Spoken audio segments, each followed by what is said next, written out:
Hi everybody, all my followers, be welcome to another video. Right, the video today is on this E91. I believe this is a 2008 or 2009, not 100% sure. And this car, I don't know the engine, I believe it's the 320 diesel. This car came to me. This car belongs to literally my neighbor across the road. And I take you very quickly through the story. For about a year now, that every time he gets into the car, the alarm goes off. And the reason why the alarm goes off is because the remote doesn't work. So I have all the doors closed right now. I'm going to show you. There's no locking or unlocking. So obviously when he locks the car with the key, the car's still engaging the alarm. And obviously when he opens it with the key, until he gets the key into the barrel, into the slot, the alarm obviously goes off. So I've been seeing him doing this for a long time. A couple of months ago, he asked me if I could have a look at it. And I said to him, look, I think you need to start from the key. That's the first thing you need to look at. He said, I can have a look at the key if you want. He said, and basically said he took the key somewhere to test, and they said the key was okay. I said to him, still, I would like to have a look. I'm really, it's bad I don't have any footage for when I repaired this remote. So this remote, the case has been replaced. That was not me, that was someone else. They replaced the case. So this case is no longer the sealed one. It's literally a pop out. You can just wedge something here and you can open the case. So this is not the original anymore. When I opened this key, the key was not working. It was not transmitting, by the way. And when I opened the key, someone replaced the battery, and the solder joints on that, they were absolutely terrible. They were that bad that one of the contacts, the actually lane on the board itself, was ripped and was not even making contact to the battery. So I was quite confident that would be my problem. I was not recording that because I did so many videos for keys that, you know, I feel a little bit like it's more of the same, if that makes sense. Anyway, I repaired all that, rebuilt the lane, etc, etc, and came across the road. The key was working. I have the IM608 in there purely to show you that the key is working, but it's still. So that day I came across the road, pressed the lock and unlock, still does not lock or unlock in the car. So at this point I believe there is something on the car itself that is not okay. So let me show you that the key is working to start with. So if I go to programmer, let me just quick show you that it works. So, damn it, I think it's there, key remote detection. So when I press one of the buttons, it's going to tell me what the frequency is. There we go, 868. I know the case says 315, but that's, like I said, is a replacement case. So obviously it's wrong. So I pressed the lock, if you've noticed. Let me do it again. Actually, I don't even think I need to come out if I'm not wrong. Let me try again. Now the unlock. Come on. There we go. You need to press a little bit. I don't know if you need to. No, you need to come out. Yeah, you need. Oh no. Hold on. It changed in there when I pressed the boot. Let me press the lock. There we go.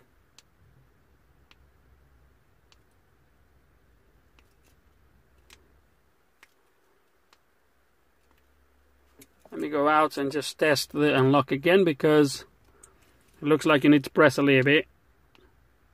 There we go. So as you can see, the key is working, and that's the main reason why I have the IM608 here. However, we're going to do a quick scan on the car, just so you see there is no codes, nothing related to remotes. Just go back. Oh. Let me turn the HVAC system off. So let's gonna go diagnostics, just to show you that I haven't scanned the car. lucky. If you see on my history, there's no BMWs here. At least in February. In January, I don't think I've done nothing in January as well. There's a BMW 318, but it's not this one. 318, yeah, this is a different BMW. Anyway, don't even know why I'm showing you this. Right, let's gonna go there. BMW.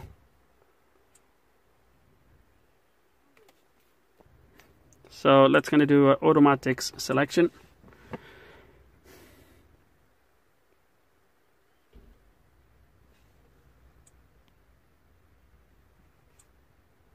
So E91, as you've seen in there.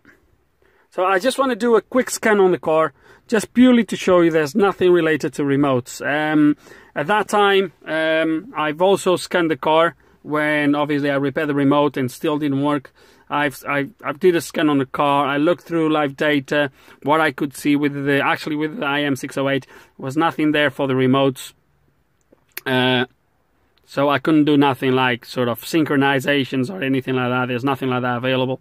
So I believe there's something on the car. For that, obviously, I'm not going to be using the IM. I have the Eister just outside on the box. So that's the tool most likely I'm going to use, just in case if I need to check diagrams or stuff like that. We might go through a test plan. I don't know if I'm going to be able to do a test plan, because if there is no faults, obviously it's not going to do it. But okay, let it to finish this, and then we will carry on. Okay, and we're on the menu. Let's gonna go quick on diagnose, auto scan. Let me take the programmer out. I don't need the programmer anymore. It was purely to show the remote.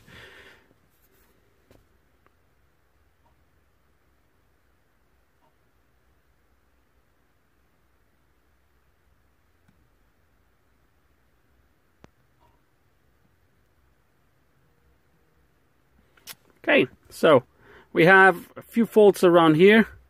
So let's gonna go, it moves everything to the top. Let's gonna quick look at the footwell module.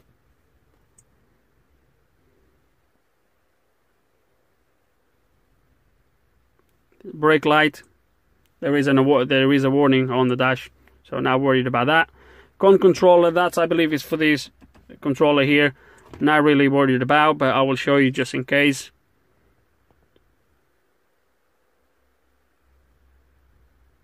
Okay. Junction box.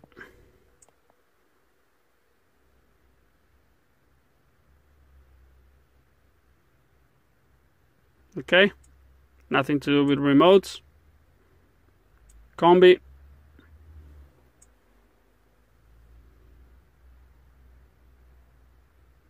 Nothing to do with remotes. Although the car's transmitter, but the messages are absent, so they might be old. I can't remember if I cleared all the codes before or not. Then we have ABS and engine. It doesn't really matter that. So the next thing I'm going to do, guys, is literally I'm not going to look on any live data here because, as I said, we might going to need diagrams, etc., and maybe functional descriptions to help us out how the system works on this particular car. I'm not really sure where the antenna is on this one. So we'll have to wait to see. I don't know if this is the one that has the antenna on the boot and the cables break at the hinges. Not really sure. Or if this has the receiver over there as well on the mirror. Some they do have it in there. So anyway, let's kind of plug in Eister and take Eister through this and see if we find out the problem.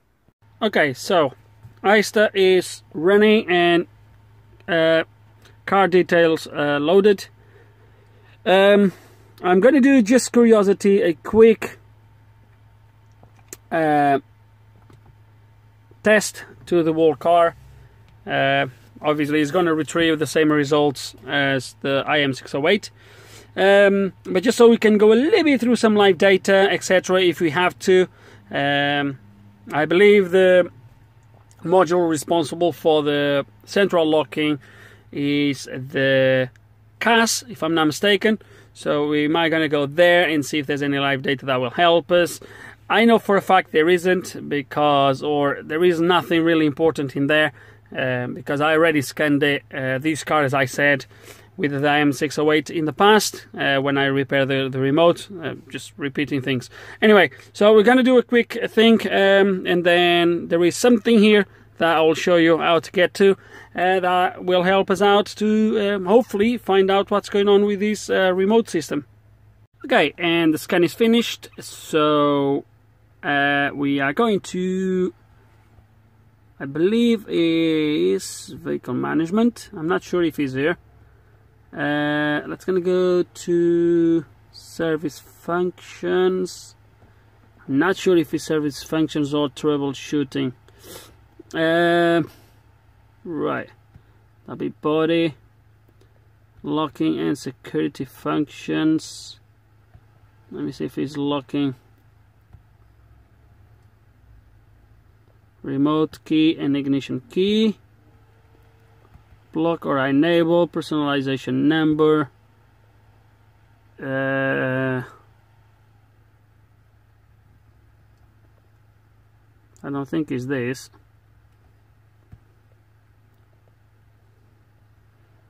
I don't think he's here. Let me go on to troubleshooting, maybe. Okay, so this is to do with the codes that are in the car. So as you can see, there's a few codes in there. We're not going to go through fault memory. I'm going to go to function structure. Again, that's going to go body.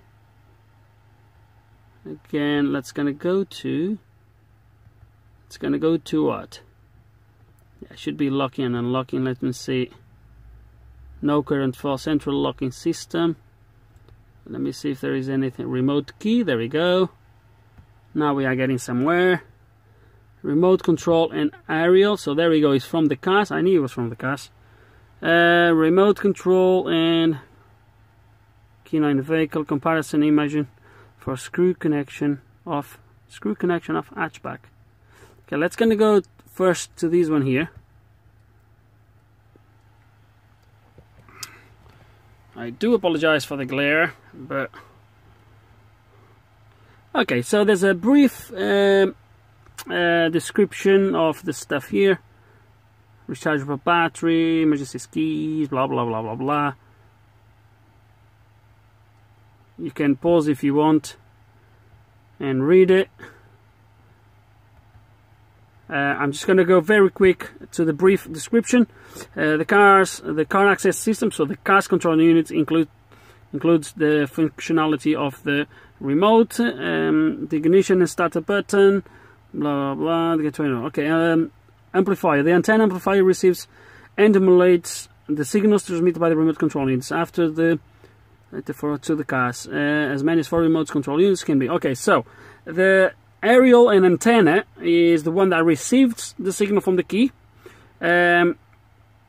demodulates the signals, and then sends that signal to the cars, most likely through the either a LIN bus or whatever.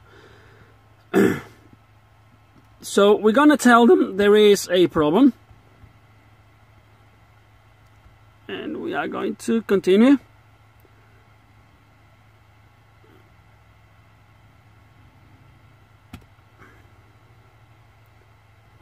Lock. Okay. Turn the ignition on. Okay, so the key is there. It was already, but just to make sure.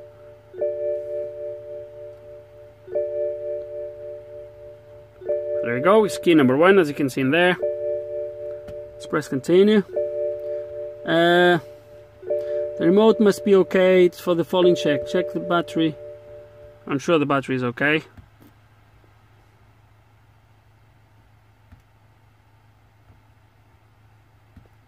The remote, it was just asking me what the result was. Okay, so attention. For the first step, central locking system function must be guaranteed. The following functions by pressing the corresponding button. Continue test mode. Okay. Were the functions performed correctly? No, no functions were performed correctly. Let's press next. Is already there. Does the malfunction occur with both remote keys?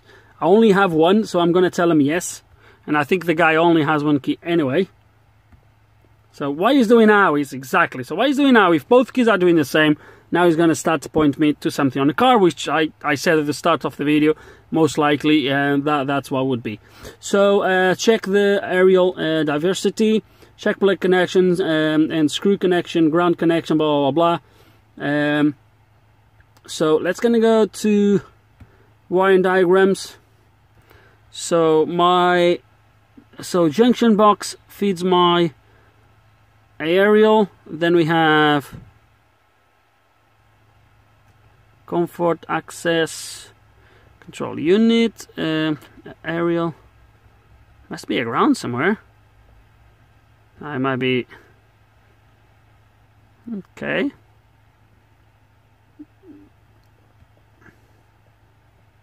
There we go. E91 diversity.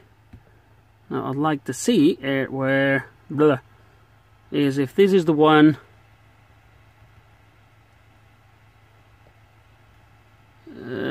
Okay, now I don't care about that.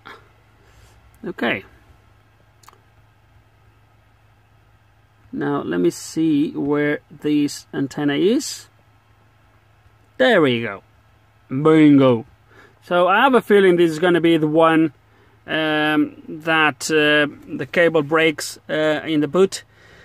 So what's the time right now? I don't even know what the time is. It is quarter to 4. So let's see if I have time to have a look at this. So I strongly believe it's going to be something in there. So let's go and have a look at it and inspect the antenna. Okay, and the first thing we do to get to this is you need to take these caps off. They are an absolutely pain in the ass, but once they are out, you have 1, 2, 3 screws, and then you have these little pins that you need to pull out, 2 of them. Okay, got it all down up to here, and this is the plug that comes with the power, grounds and communications, I believe, to the CAS module. And pin 6, which is this one here, according to my diagrams, I should have 12 volts in there, or battery voltage somewhere around there. As you can see, let me see if I can put the camera here somehow, and you can see the multimeter. So as you can see, I'm connected in there to pin 6, and I'm connected through that socket to ground. And I'm gonna see if I can show you again, because it's an absolutely pain in the ass. When I move this thing here inside this rubber garment, you're gonna see, oh, it actually changed already, we have clear, but I can make that to show battery voltage. Let me see if I can do it again. When I start to twist this, there is a position, nope, I can make that to show battery voltage. Let me see, I need to move this to me so I can see the multimeter as well. Yeah, I know some of you want this plastic out, but not yet. Let's see if I can.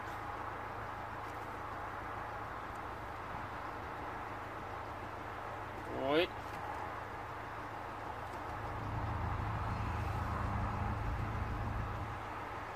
Eight volt. 7. Okay, so earlier it's a little bit tricky, but earlier I managed to get 11 volts in there, so definitely my wires are broken inside that inside this thing here. I'm gonna try to pull these out somehow and repair the wires. And there we go, guys. As soon as I pulled my first wire, it just came like this. So I was trying to see, some might still attach it, and I was trying to just pull these in, but this one came on its own, which is actually the power supply to the module. So now I'm gonna have to find a way to thread something through here so I can pull the wires in and then pull the wires back out somehow.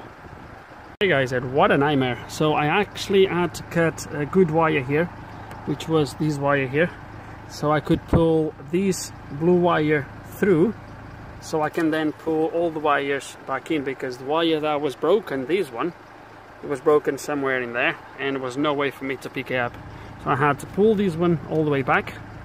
The other one obviously is in there, the one that snapped, but now I have a wire here that I'm going to use to just pull the new wire back in, and that's what we're going to do next.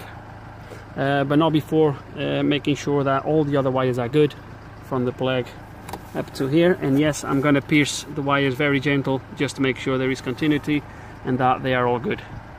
Okay, so in here the wires, I left them a little bit longer, one of them at least, but that doesn't really matter, to be honest. One of the wires I used to pull, I had to cut it in the end and it was too short, so I ended up by leaving it as a spare in there, sort of, and I pull another wire. That's why I ended up by using two. The colors are different, doesn't really matter. In here everything's connected, okay, and look at this now. See if I can show you.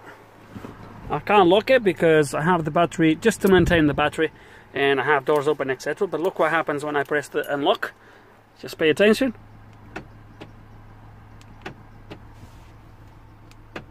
Oh yeah, I got a response. So and the antenna is not even connected because the antenna is on that spoiler actually, but is already enough for the car to see the signal. So very quick, guys. Now I'm going to put everything back on because I'm going to lose daylight very shortly, and then we'll wrap up this video. Okay, let's going to do the last one.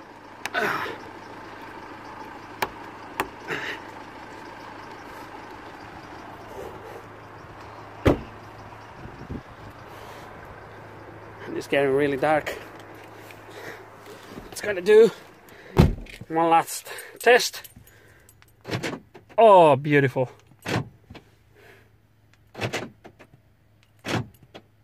Job done. So, with no further ado, guys, I think we're going to wrap up this. It's fixed. So I would say yes, that was really helpful to tell me where the module is, etc, etc.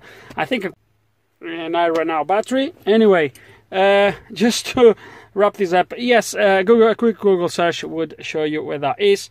But yeah, it is a common issue.